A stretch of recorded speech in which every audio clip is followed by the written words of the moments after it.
A paz do Senhor para todos. É um prazer enorme estar aqui mais uma vez para gravar subsídios para as aulas da escola dominical. Meu nome é Renato, eu sirvo a Deus ali na congregação da cidade de São Jorge, pela misericórdia de Deus, como presbítero e superintendente da escola dominical. E estamos aqui para adicionar valores no reino. E mais uma vez estamos gravando aqui com o pastor Vandir.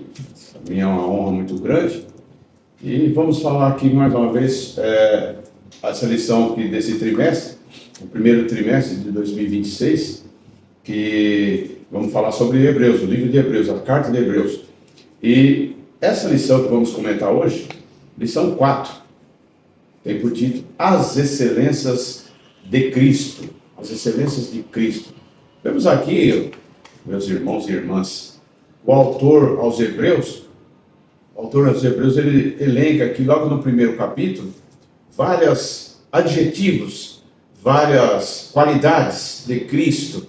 E é importante destacar também, irmãos e irmãs, que no começo aqui ele elenca várias qualidades, só que ele não, em momento nenhum, ele desfaz os anjos, ele desfaz Moisés, ele não nega a validade do trabalho desenvolvido pelo sacerdote, muito pelo contrário, ele está deixando Cristo como superior aos anjos, vamos falar isso um pouco, superior a Moisés, superior a Abraão. Jesus é superior a todos esses homens importantes que vieram antes dele.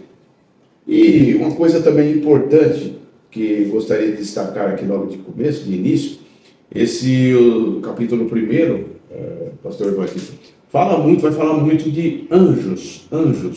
Por quê? O autor destaca que o Senhor é superior aos anjos. Lembra que no começo ali os cristãos do primeiro século, eles tinham uma admiração muito grande pelos anjos. Lógico, são seres celestiais, estão acima de nós homens, né? E como os anjos lá no começo, os anjos faziam parte de várias mensagens que eram entregadas pelos profetas, através de anjos. Os anjos se comunicavam com Deus, os anjos se comunicavam com os homens, quando era a trabalho por Deus, a trabalho de Deus. Então os anjos faziam essa comunicação. Os anjos estavam acima dos profetas, porque eles que comunicavam aos profetas. O Antigo Testamento todo, quase todo, principalmente o livro dos profetas, os anjos têm um trabalho super importante. Então esses cristãos do primeiro século, os hebreus convertidos ao cristianismo, eles tinham isso, inclusive lá em Colossenses, se eu não me engano, 2:18, se eu não me engano, o Paulo alerta isso. Tinha até culto de adoração aos anjos, e Paulo alerta, e Paulo exorta, e Paulo corrige os irmãos, os hebreus convertidos ao cristianismo. Então é por isso, o autor aqui, qual nós não sabemos, ainda não tem uma definição certa, quem é o autor, eu tenho por mim particularmente que é Paulo, né? Mas isso ninguém pode bater o martelo, né? Ele elenca várias superioridades de Cristo. Aqui no começo eu só queria fazer um comentário do texto-chave e um comentário de 2 versículos aqui do texto básico, o texto áureo aqui da lição, que é Hebreus 1, do 5 ao 10. O texto-chave vai dizer: vemos, porém, coroado de glória e de honra aquele Jesus que fora feito um pouco menor do que os anjos, fora feito menor um pouco, veja bem o que o autor fala, aquele Jesus que fora feito um pouco menor do que os anjos. Por quê? Porque ele se fez homem, ele como homem era, no momento, menor que os anjos, né? E por causa da paixão da morte, para que pela graça de Deus provasse a morte por todos. Ou seja, Jesus é o Senhor de todas as coisas, e um dia ele vai governar a terra, como faz agora no céu.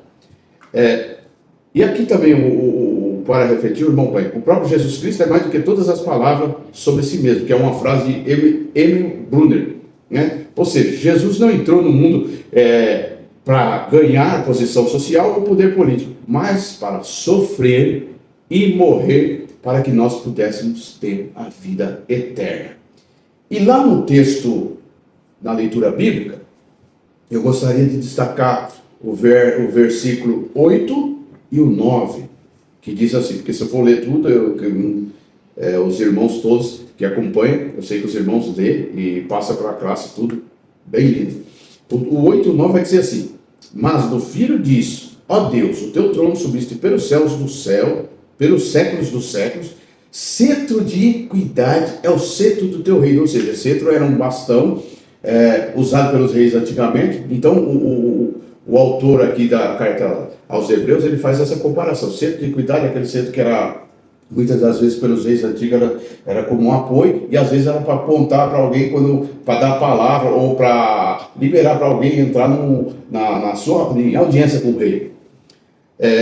E o 9 fala: amaste a justiça e aborreceste a iniquidade. Por isso, Deus, o teu Deus, te ungiu com óleo de alegria. Veja bem, irmãos, que interessante. Óleo de alegria mais do que a teus companheiros. Ou seja, aqui o autor já está falando claramente do próprio Jesus Cristo. Não tem nem que se discutir. De vários adjetivos, várias coisas que ele vai falar ao longo da carta aos Hebreus, aqui ele começa falando claramente sobre do próprio Jesus Cristo. Muito bem. Paz do Senhor, eu pastor Evandir, estamos cooperando ali na igreja do Jardim das Oliveiras, por misericórdia de Deus. Nesse momento também, aqui, cooperando com o CAPED, disponibilizando mais uma ferramenta para o estudo das lições da nossa Escola Bíblica Dominical, né? Então, essa lição 4, que tem o título das excelências de Cristo, sempre bom dar uma olhada nessas questões. A palavra excelência, ela traz um campo muito vasto para ser trabalhado aí na escola bíblica, né? Então, quando se pega a exemplo do sinônimo de excelência, você vai ter categorias de Cristo. Então, poderíamos trabalhar aí só nesse tema de excelências e ver Cristo classificando ele como homem, como foi a sua vida, de uma forma simples. Excelências, podemos falar de habilidades, né? Habilidades ou poderes que Jesus Cristo teve e demonstrou sobre a natureza, sobre a vida, sobre as coisas criadas. Excelências também são qualidades como, por exemplo, obediência, qualidades por não se envolver em questões políticas, questões materiais. Excelência é relevância. Relevância é uma questão de não perder o foco, né? No que está fazendo, na missão. Excelência é importância, é sempre se preocupar com as coisas que está fazendo. Então Jesus viveu tudo isso. As excelências de Cristo estão sintonizadas em todos esses sinônimos aí. Excelência é destreza. Destreza é falar, é agir na hora correta, né? Excelência é distinção. Excelência é não se contaminar. As excelências de Cristo são sublimidades. Excelência no contexto moral, né, de não se contaminar com o pecado. Excelência no termo de elegância, de ser discreto. Então são sinônimos aí que nós podemos trabalhar também nesta aula. Eu observei que o nosso escritor aqui, o nosso querido irmão Bruno, colocou muitas referências de algumas pessoas, né? E eu sempre tenho um aluno na sala de aula que às vezes pergunta, né? Professor, quem é essa pessoa, né? Então eu vou fazer um breve resumo aqui rápido, depois se você puder dar uma pesquisada, né? Por exemplo, que está lá o Emil Brunner, né? Que está lá no texto, como é texto, verdade, nós chamamos de para refletir, né? Então está lá no para refletir, né? Esse nome aí, então, Emil Brunner é um teólogo suíço, né? Faleceu em 1966 com 77 anos, calvinista, né? Depois nós temos ali na introdução, nós temos o Andreas Kostenberg, né? Um teólogo australiano, né? Esse está atualmente com 68 anos de idade, autor de diversos livros, né? É professor de teologia na Califórnia, Estados Unidos. Ele é australiano, mas ele é professor nos Estados Unidos. Depois temos aí o Craig Kenner, também um teólogo americano, esse é armeniano, com formação teológica na Assembleia de Deus, está com 65 anos de idade, e todos têm muitos livros escritos, viu, irmãos? O Lawrence Richard foi um teólogo americano, faleceu em outubro de 2016, aos 85 anos, deixando também muitos livros escritos. O F.F. Bruce, Frederick Fever Bruce, escritor, professor, faleceu também em 1990, aos 79 anos de idade, deixando mais de 50 livros escritos. David Bosch foi um missiólogo, um teólogo africano, né, que faleceu em 1992 com 63 anos de idade, deixando muitos livros escritos. E o Champlin, irmão, o Champlin vai aparecer em muitos comentaristas do nosso do nosso meio. Por quê? Porque o Dr. Russell Champney, ele, embora tenha falecido em 2018, ele foi professor da Unesp, né, Universidade do Estado de São Paulo, por 30 anos. Né? E também ele lecionou por 4 anos no ITA, né, no Instituto Tecnológico da Aeronáutica, e então, durante todo esse tempo, ele contribuiu muito para os nossos estudos. Né?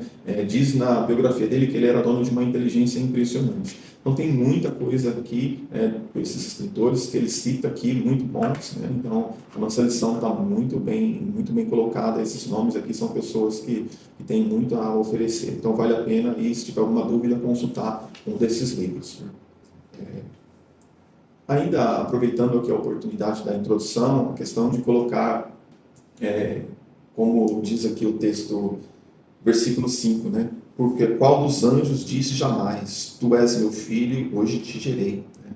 Então, Deus nunca disse isso a nenhum anjo. Então, é claro que alguém pode questionar essas questões assim, em respeito, você é meu filho e hoje te gerei. Essas palavras que está escrita aqui no livro de Hebreus, elas estão na própria Bíblia, né? Então, está lá no Salmo capítulo 2, versículo 7, Deus meu filho, hoje te gerei, depois eu lhe serei por pai e ele me será por filho, em 2 Samuel 7,14. Né? Então, isso não quer dizer que Cristo foi gerado como uma concepção humana, né? E que ele teve um dia em que ele nunca existiu, porque isso estaria contradizendo todos os outros textos das Escrituras Sagradas. Né? Então, como que nós podemos entender isso? Existem alguns pensamentos, algumas colocações são observadas, né? Como se estuda isso, né?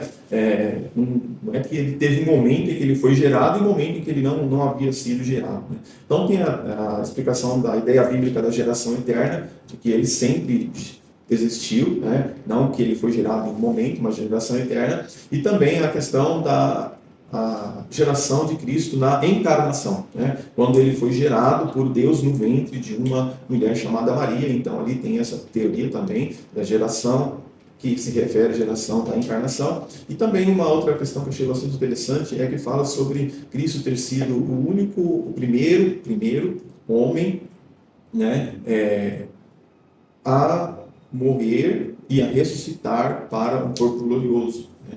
Então, isso aqui também está a geração de Cristo por Deus. Né? Então, nós temos esses pontos aí observados. Em resumo, Deus nunca disse a um anjo, tu és meu filho. Então, Cristo, ele é superior. Inclusive, o primeiro capítulo, né, o tema principal dele, como o Renato mencionou, é a superioridade de Cristo em relação aos anjos. Então, os anjos, eles eram muito importantes, mas o escritor aos Hebreus vem mostrando que Cristo, ele é superior aos anjos. Só mais um detalhe ainda, frisar sobre os anjos. Os judeus não cristãos, ao destacar o importante papel dos anjos na outorga da lei, lá no Sinai, eles procuravam fazer os judeus cristãos crer no perigo que eles estavam correndo, quebrando a lei de Moisés, dada com a participação dos anjos. Veja bem. E o escritor da Epístola aos Hebreus procurou lembrar aqueles judeus, né, aqueles judeus não cristãos, que Cristo é superior aos anjos. Agora, só citar aqui só uma participação. A gente sabe que tem N participações de anjos, principalmente no Novo Testamento. É recheado de participação, mais 2 só, né? Neemias fala, lá em Neemias, capítulo 9, versículo 6, vai falar dos anjos. Em Jó, capítulo 38, do 4 ao 7, deixa eu ler aqui para refrescar os irmãos, livro de Jó, capítulo 4, capítulo 38. Jó 38. Peraí. Jó. Voltando. Jó capítulo.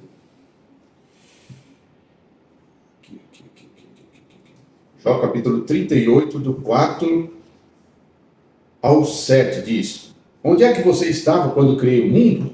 Se você é tão inteligente... Isso é Deus falando com Jó, depois de Jó fazer vários questionamentos a Deus.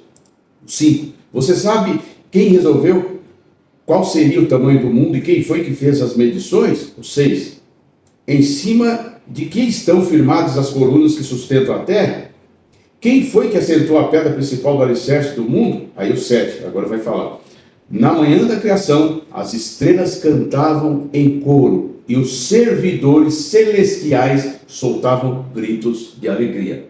Isso é o próprio Deus dando testemunho dos anjos, ou dos trabalhos dos anjos. Sabemos também que os anjos são seres espirituais e seres pessoais a serviço de Deus, né? Os anjos. Então é por isso que o autor elenca aqui o primeiro tópico da lição também, o nosso escritor irmão Bruno, né? Ele vai falar sobre os anjos, que Cristo é muito superior aos anjos. Agora, no segundo tópico, que é o título Criador e Sustentador. Criador e Sustentador. Essa aqui é mais uma das qualidades que o escritor aos Hebreus vai elencar. Criador e Sustentador. A criação do universo como obra de criação aponta para o seu divino poder. Agora, lá embaixo, eu gostaria de destacar uma frase que o irmão pôs aqui, né? Contrariando, os deístas admitem que o universo foi criado por Deus, mas alega que ele o abandonou de modo que Deus não se relaciona de nenhuma forma com os seres humanos. Ou seja, deístas, aqueles que acreditam em Deus, mas só que acham que Deus, eles têm esse pensamento. Deus não tem comunicação com os seres humanos, é uma coisa terrível, né? E eles dão até que, segundo eles, exemplificado pela figura de um relojoeiro que deu corda em um relógio e o deixou funcionando e depois foi embora. Agora, a frase que o irmão pôs aqui é interessante. Contrariando essa lógica, Hebreus revela não apenas que Jesus criou o universo, mas que ele o mantém, ele sustenta a existência e a vida.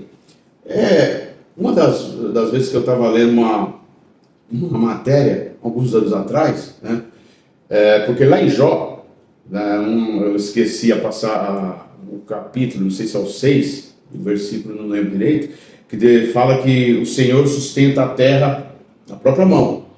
Então eu lendo, irmão pastor Evangelho, uma vez uma matéria que um russo, por nome Yuri Gagarin, e era ateu, ele fez uma experiência, um estudo, não sei, com a cápsula, de segundo ele envolveu isso, parece que em 1940, não lembro direito, e fez um estudo, ou seja, resumindo a história, ele fez um estudo para ver aonde que a Terra estava firmada, e constatou que a Terra está no espaço.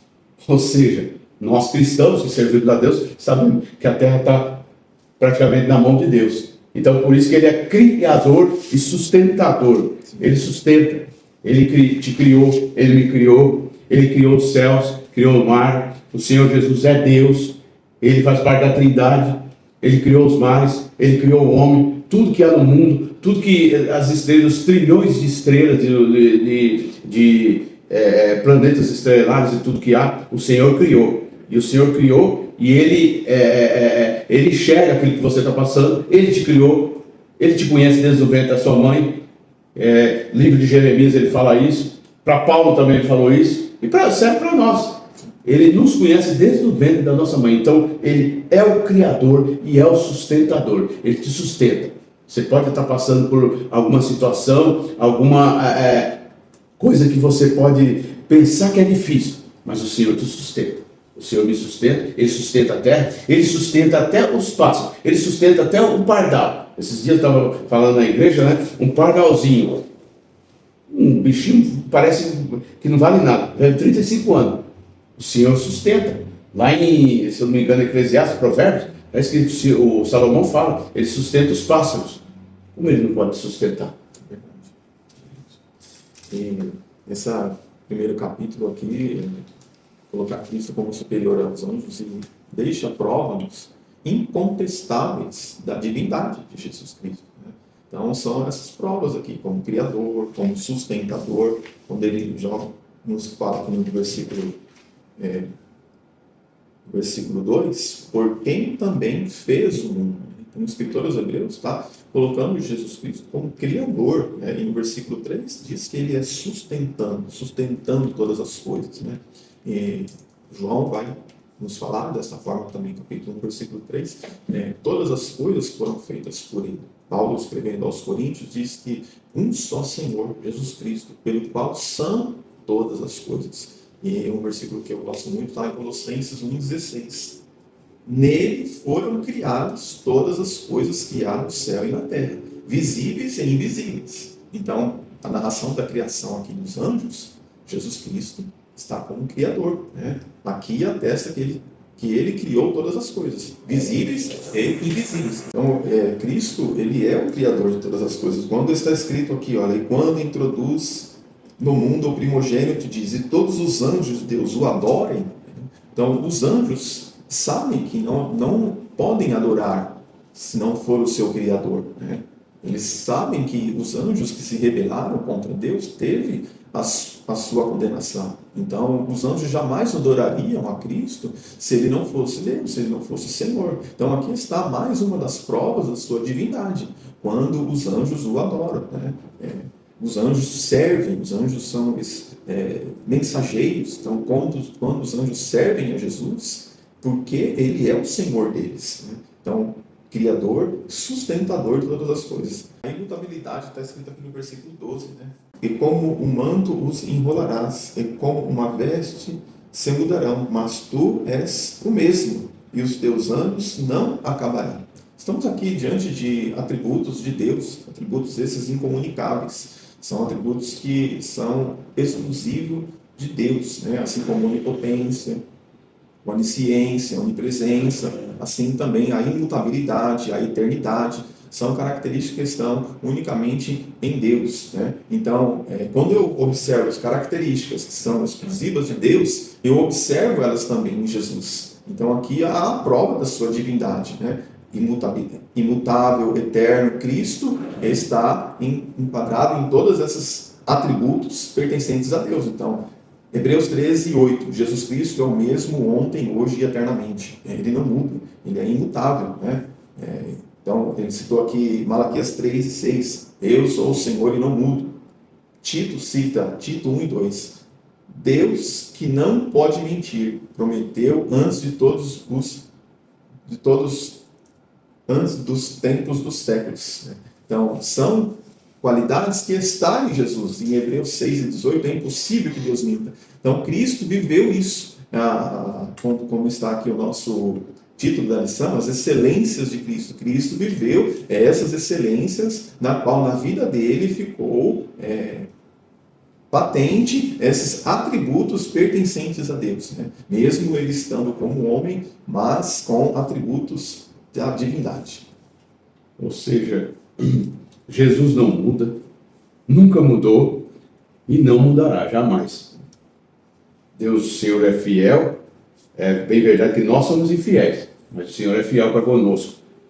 Nós mudamos, mas o Senhor não muda, jamais. E a sua palavra também não muda, pastor Wagner, jamais muda. A palavra do Senhor não volta vazia e não muda. Ele não é homem para que mude de palavra, né? E nem que volte, né? E nós, servos do Senhor, servos de Cristo, temos que ter a firmeza em Cristo. O servo de Cristo tem que ter o exemplo de Cristo na vida, ou seja, ter a firmeza naquilo que serve e naquilo que defende. Firmeza, não é titubear não, que quando está acontecendo alguma coisa, ou qualquer vento de doutrina, ou vento errado leva. Ter firmeza naquilo que você confia, no Deus que você serve e naquilo que você defende, né? Nesse quarto ponto aqui, falar sobre o Rei poderoso, ou seja, Cristo é Rei, Cristo é poderoso. Nós não podemos às vezes nós nem imaginamos tanto de poder que Deus tem. Nós servimos um Deus poderoso, mas às vezes, às vezes a pessoa está passando por algo tão triste ou tão melancólico que ele esquece, ou ela esquece daquele Deus poderoso que ele serve, né? O Rei poderoso que ele serve. Aqui o irmão pôs uma frase aqui, eu gosto de destacar algumas frases, né, para comentar. Não havia nada de inédito em sua repetitiva missão anual. Apenas em Cristo conhecemos um sacrifício nunca antes visto, né?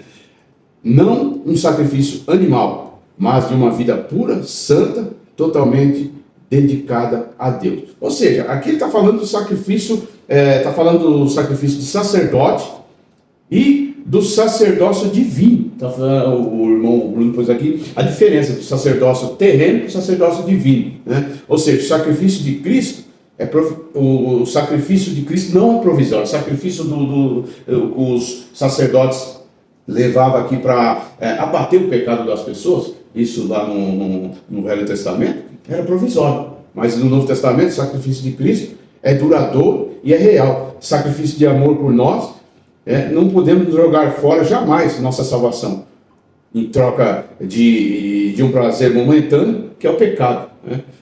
Temos que ter em mente o sacrifício de Cristo, sacrifício duradouro, sua morte na cruz para nos salvar. Então não é por qualquer... A gente vê muitas pessoas falando aí, salvo, eu gosto sempre de bater nessa tecla. Não vem salvo para sempre. Não. A Bíblia deixa bem claro, as cartas de Paulo deixam bem claro. Temos que zelar pela nossa salvação. E ter em mente o sacrifício de Cristo. E ter em mente a morte de Cristo, que não foi a morte em vão, não foi o sacrifício em vão, né? Se no tópico anterior nós falamos um pouco dos atributos incomunicáveis, nesse ponto 4 aqui da lição, que vai falar de um rei poderoso, ele vai elencar alguns atributos como justo, alegre, vitorioso, né? Alguns atributos que são comunicáveis, né? A questão do alegre, justo, são atributos que estão em Jesus, né? Jesus é um rei que ama a justiça. Por isso ele disse, né? Bem-aventurados vós que tendes fome e sede de justiça, porque serão fartos, né? E é interessante quando nós abordamos o tema de justiça no âmbito da vida terrena de Jesus, Jesus disse que a nossa justiça tinha que exceder a dos escribas e fariseus. E alguns exemplos de Jesus falando sobre a questão da justiça, eles colocou muitas pessoas para pensar, né, a maneira a qual nós agiríamos, como é a nossa justiça e como é a justiça de Deus para com as pessoas, porque muitas das vezes em nós falta a questão do perdão, falta a questão da graça, né? Mas a justiça de Deus, ela também está envolvida com a sua graça. Quando Jesus cita, por exemplo, a parábola do filho pródigo, né? E aquele filho que volta para casa, e alguém pode pensar assim, mas ele voltou para casa e ele já gastou tudo que ele tinha, então não é justo dar coisa para ele, é injusto. Mas Jesus coloca, né, naquele exemplo, que aquele filho, quando ele volta para casa, ele é bem recebido pelo pai, ele é recebido pelo pai com honras, e o pai dá coisas para ele, né? Então, quando nós olhamos para essa questão da justiça, as práticas de Jesus em relação a essas coisas, da justiça de Deus em relação aos pensamentos dos homens, às vezes nós acabamos entrando um pouco em contradição com os nossos pensamentos, né? Mas dentro desses atributos comunicáveis está amor, bondade, misericórdia, sabedoria, justiça, né? Então são atributos que Deus quer que eles estejam também em nós, né? Aqui no letra deles que ele é um rei vitorioso, né? O reino de Cristo é um reino de vitória, né? Então todos os inimigos serão vencidos, né? O ministério terreno de Jesus, ele demonstrou poder, né, sobre autoridades terrenas, né, as suas palavras sobre a natureza, sobre doenças, sobre poderes espirituais, libertando pessoas que estavam endemoniadas, e poder também sobre a morte. Então, olhando aqui para o versículo de número 8, né, mas, já foi lido, né, mas o Filho diz, ó Deus, o teu trono subsiste pelos séculos dos séculos. Então, é um rei eterno, um rei eterno. Então, todo esse capítulo, aliás, palavra-chave do livro de Hebreus é melhor. Palavra-chave. Então, ele tenta mostrar, ele quer mostrar, através do Espírito de Deus, mostrar que Jesus Cristo é melhor. No momento, na nossa atual conjuntura, nós não temos pessoas tentando voltar para o judaísmo, mas nós temos pessoas que muitas das vezes estão, como o irmão citou, com algum problema na sua vida espiritual. E muitas das vezes acham que o problema que ele está é maior do que o Deus que ele serve. Então, neste estudo, você vai entender que Jesus Cristo, ele é melhor, ele é excelente. Ele sobressai a todas as coisas, quer sejam terrenas, quer sejam materiais, quer sejam espirituais e até mesmo as angelicais. Um anjo é muito poderoso, né? Ele falou que Jesus é poderoso. Jesus disse, é-me dado todo o poder. Um anjo é muito poderoso. Mas imagina o nosso Senhor Jesus. Ele é o todo-poderoso. Ou seja, resumindo tudo que o irmão falou, né? Jesus é santo, justo, vitorioso, firme e eterno. Por isso, é o nosso Senhor e nós o servimos, né? É o nosso Senhor eterno, ele é o nosso Senhor e general. O general que nunca perdeu a batalha, E quando se fala de vitorioso, nunca será um reino de derrotas, é um reino de vitória. Nunca. Leve isso para a vida, irmãos. Jesus nunca assinou atestado de óbito. Jesus nunca teve derrota. É um reino de vitória, é um reino de bênção. Agora, uma frase que eu estava vendo sobre Agostinho de Hipona, né? Ele falava que Jesus está latente no Antigo Testamento, está patente no Novo Testamento. Agostinho falava isso, né? Ele se ofereceu como sacrifício vivo, como único sacrifício perfeito. Sacrifício esse que tirou o pecado da humanidade.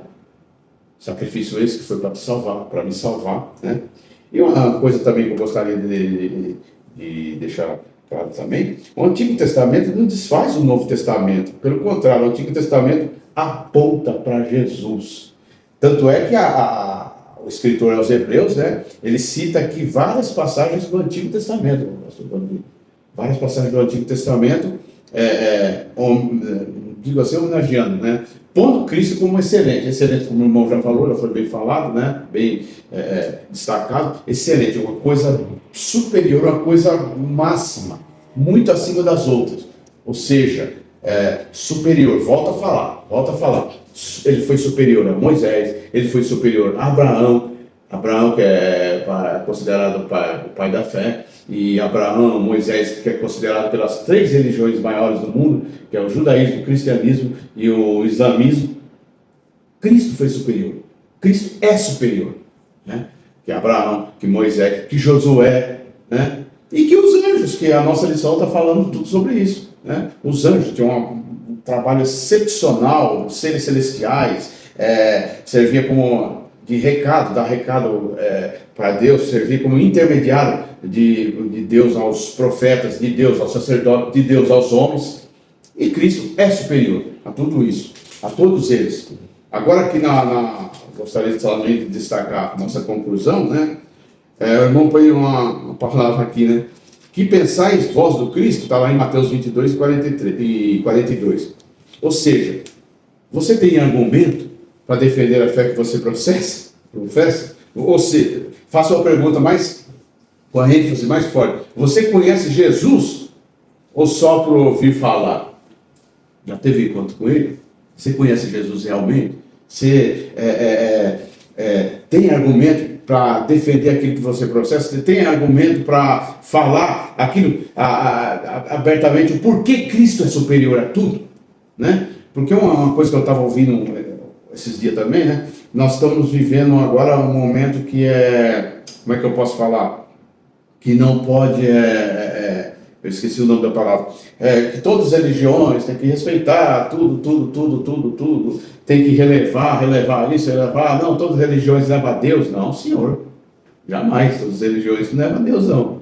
Então você tem que, assim como alguns têm argumento para defender aquelas heresias que eles professam, ou outras religiões, você também tem que ter argumento para defender aquilo que você professa, e o Cristo que você serve. E por que Cristo é superior aos homens, é superior a Buda, é superior a Maomé, é superior a vários e vários pais de outras religiões, é superior a tudo isso, né? Nós não podemos e não estamos firmados em homem, mas estamos firmados em Cristo. Se formos olhar para o homem, só iremos ver falhas e pecados, mas o Senhor Jesus é santo e perfeito. Sabemos sim, servimos a Deus, temos liderança, temos que ter liderança, isso eu falo num contexto geral, da igreja geral na terra. Tem que ter exemplo, apesar que alguns não dão bom exemplo. Mas o maior exemplo para a sua vida é Cristo. O maior exemplo para a minha vida é Cristo. Temos que olhar para Cristo, porque Hebreus, o próprio autor dos Hebreus, lá em, se não me engano, 12, fala, olhando para Cristo, autor e consumador da nossa fé. É isso. E que Deus em Cristo possa continuar te abençoando e possa clarear sua mente e minha mente cada vez mais. Muito bem. Louvamos a Deus por também poder cooperar com essa aula, terminando já, e colocando essa questão da Cristo é melhor.